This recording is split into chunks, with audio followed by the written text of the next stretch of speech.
Sinabi ni Senator Alan Peter Cayetano na may halong political agenda ang pag-aresto kamakailan kay dating Pangulong Rodrigo Duterte.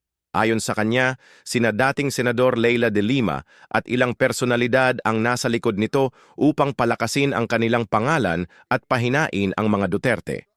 Sa halip na mawalan ng suporta, mas dumami umano ang nakisimpatiya kay Duterte. Matatandaang inaresto si Duterte ng CIDG Chief Major General Nicolas Torre III matapos lumapag sa Naya at dinala sa Villamor Air Base. Maging si Vice Presidente Sara Duterte ay hindi pinayagang makausap ang ama bago ito pinasakay patungong The Hague, Netherlands, para harapin ang kaso sa International Criminal Court. Giit ni Cayetano, pinagkaitan ng due process ang dating Pangulo. Senator de Lima, kasuhan mo na ako dito para may ano ako, may venue ako na isa-isahin yung mga kasinungalingan mo. So kasuhan mo ako. 'Di ba? Sabi mo sana isama na lahat 'yan. Sama na 'yan si Cayetano sa ICC kasi gusto niyo mawala kami kasi may political agenda kayo, 'di ba?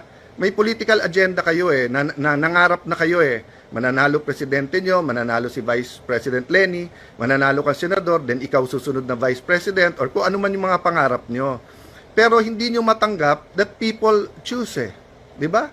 Let me address this now to Senator de Lima. She started out by saying, Alan is the last person in this world to talk about human rights.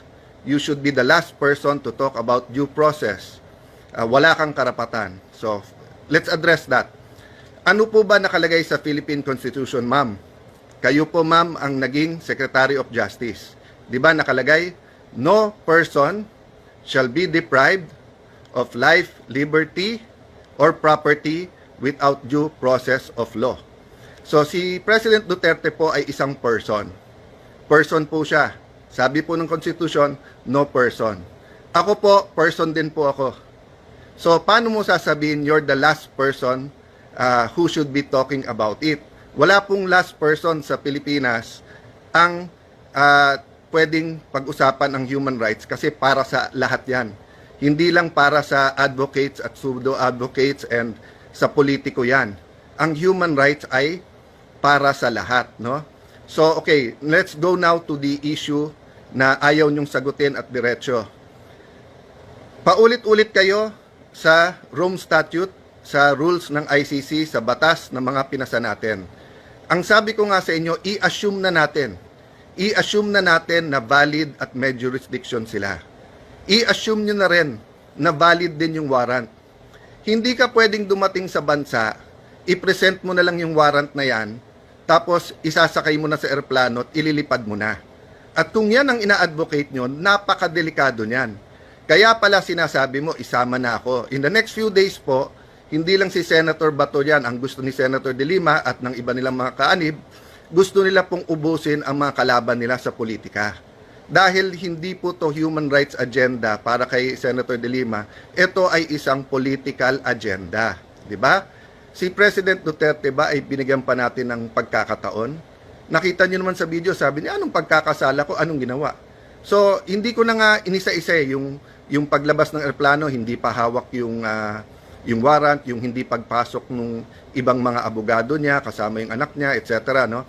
Doon na lang ako sa hindi ba dapat binigyan ng reasonable time kung whether that's the writ of habeas corpus o kanilang TRO, hindi ba reasonable time? Tapos yung ibang advocates, nakita ko, nagpo-post sila, Muten academic na, panalo na outsmart na sila kasi nasa airplano na, hindi na ibabalik ng ICC yon. So, yun nga ang tanong ko sa inyo Yun nga po ang, sabi po ni Senator de Lima, ang test daw ng human rights yung sa pinakamaliit na Pilipino. Partly correct lang yon po, ma'am. Ang test po kung ang human rights ay applicable sa lahat. Kinat out nyo Sa pinakamakapangyarihan, sa pinakamaliit, pareho ang karapatan sa human rights. Parehong may karapatan to seek legal remedies, pareho na may due process. So, I'll jump, no? Dun sa legal remedies. So, sabi nung iba, bakit bibigyan si Duterte ng pagkakataon? Yung mga pinatay ba may pagkakataon? So, first and foremost, parati nating dinidistinguish yung extrajudicial killings. Ibig sabihin yung patayin mo na lang. 'Di ba? Walang trial.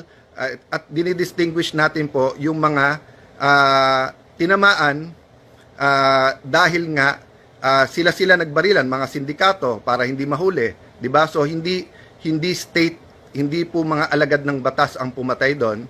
And then dinidistinguish mo rin 'yon doon sa mga police at militar na may raid, and then they protected their own life. So the point is, ang ginawa ni Senator De Lima sa hearing sa Senate, I'll go through this deeper later on. Ang ginawa niya sa hearing, hindi niya sinabi sa madlang people, sa atin lahat, na during her time as Justice Secretary, iniba nila yung definition ng extrajudicial killing. Hawak namin po yung mga papeles noon. So tapos pinapalabas niya na libo-libo na ang napatay. Na hindi niya sinasabi na ang extrajudicial killing nung siya ang Justice Secretary ay mahigit 10,000. At never ko sinabing kulang ang napatay o pumatay. I mean, you're making me out to be a monster, ma'am, na hindi naman totoo. So at this point, I want to challenge yung mga famed fact checkers. Oh, yan ha. Rappler, yung mga investigative journalism. Oh, i-fact check nyo na lahat ng sinabi ni Senator De Lima kasi ang daming mali sa sinabi niya. Kailan ko sinabi na kulang pa yung patay? I always said that every life is valuable. 'Di ba? Parati natin sinasabi yung sanctity of life, no? So, ang punto po doon sa mga nagsasabi kay Duterte na, ikaw ba, binigyan mo ba sila ng due process? So ano, inaamin nyo na hindi nyo siya bibigyan ng due process. Di ba? So kung sino man na gumawa ng karumal-dumal na krimen sa buong Pilipinas, sa buong mundo, na walang due process, dun po lumalabas ang mga tunay na human rights activists na nagsasabing, sandali lang, kahit kriminal sila, meron silang human rights. They have the right to due process. They have the right to seek legal remedies. Kaya nga maraming sikat na human rights activists pero mababaho sa politiko o kaya galit ang tao. Kasi nga, pinaglalaban ang karapatan when it's unpopular, di ba? But sa kanilang clique, sa kanilang grupo na it's more of political revenge rather than pure human rights, tahimik lahat nung sinakay sa eroplano at inilabas na lang. Hindi hinintay ang Supreme Court, hindi hinintay. Saan ka nakakita na i-arestuhin ka, papunta pa lang mga abogado mo, gusto ko kausapin mga abogado mo, hindi pa nila malaman yung gagawin nila, aalisin mo na, di ba? So, napakadelikado yan. Sabi ko nga kanina, paano kung lumabas dyan 10 general, papayag kayo sa PNP o sa AFP, papayag po ang palasyo. So, kailangan to pag-isipan ng mas malalim. That's why nga sabi ko, maybe an independent voice, a reasonable voice, no? I'm not blaming anyone sa nangyari here, di ba? I'm pointing to the issue na tama ba na ang isang Pilipino na hindi pa niya na-exercise yung karapatan niya sa legal remedies, wala pang due process, ay suddenly sinakay sa eroplano at inalis. Okay, so first, human rights. May human rights lahat ng Pilipino to be safe in the streets. May human rights po lahat po ng ating mga kababaihan na umuwi ng gabi, whether sila'y sales, whether sila'y nasa opisina, sila'y nasa mga restaurant, call center, na hindi sila bastusin. May human rights po lahat ng mga tao na sumakay po ng mga public transport na hindi sila hipuan, hindi sila hold upin. May rights po lahat ng nagwi-withdraw ng pera between 10 to 12, lalo pag sweldo at sila'y nasa call center, so gabi yung shift nila, na hindi sila nakawan. Di ba kayo ang chairman ng Commission on Human Rights nung last year ba o last 2 years ni President Arroyo? At inimbestigahan nyo po si Mayor Duterte. Wala kayong naging conclusion, wala kayong final na kaso, di ba? Or kung meron, did it prosper? Oh, tapos sabi mo kasi powerful, kasi kaibigan nga niya ang dating Pangulo na nag-appoint din naman sa'yo. Pero in the next administration, nakapagpakulong nga kayo ng senador, di ba? Kung sino-sinong nilabanan nyo at sabi nyo nga na kaya nyo. Eh, ikaw ang Secretary of Justice. Bakit hindi mo kinasuhan si Mayor Duterte noon? Hinintay mo maging presidente, tapos nag-launch kayo ng investigasyon. Nung nabuko ko na medyo may problema sa mga witnesses, may inconsistencies, anong ginawa mo nung chairman ka at pinatayan ako ng mic? Diba? Inareglo mo, imbis na magalit ka, dahil karapatan ko naman magsalita. Never naman sa Senado na nagkapatayan ng mic, dung time mo lang. Diba? So kung guilty ako ng patayan, patayan ng Mike, pero ako ang biktima, hindi po ako ang gumawa nun. So then we go to fact checking, di ba? Marami kang sinabi sa iyo na kasinungalingan, yung sinabi mo, sabi namin kulang pa ang patay, patayan, etc. No? That's the language of the president. I never excused that. I made known kapag closed doors and in some areas that that's the language the criminals know, but I do not agree with that, especially sa women, etc. However, we do have situations where the criminals understand that, di ba?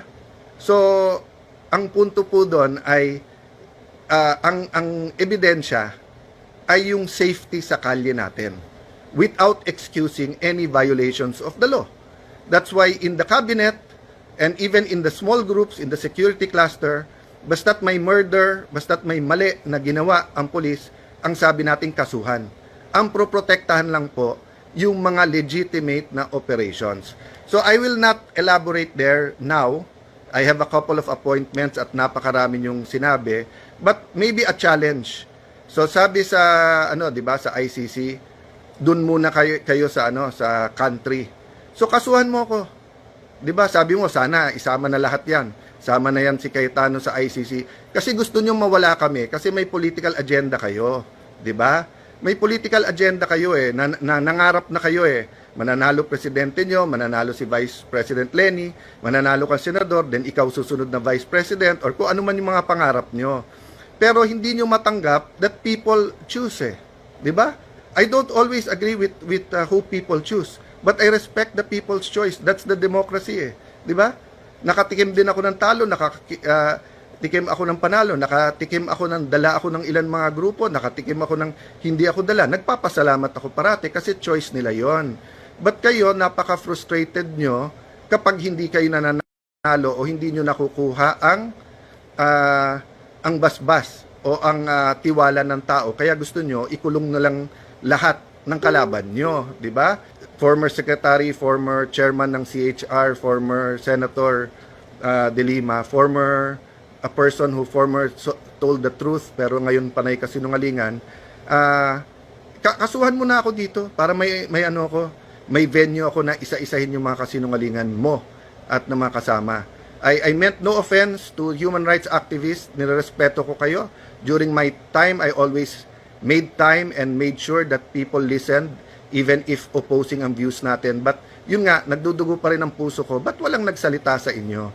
Sa kagustuhan nyo na madala dun si Duterte na ma-detain siya, ma-face niya, dininay nyo yung due process at saka yung opportunity niya to seek legal remedies. And I don't think that should happen to any Filipino. Lumabas na ang pagpapadala kay dating Pangulong Rodrigo Duterte sa International Criminal Court sa The Hague ay resulta umano ng sabwatan sa pagitan ng administrasyon ni Pangulong Bongbong Marcos at kampo ni dating Senador Leila de Lima.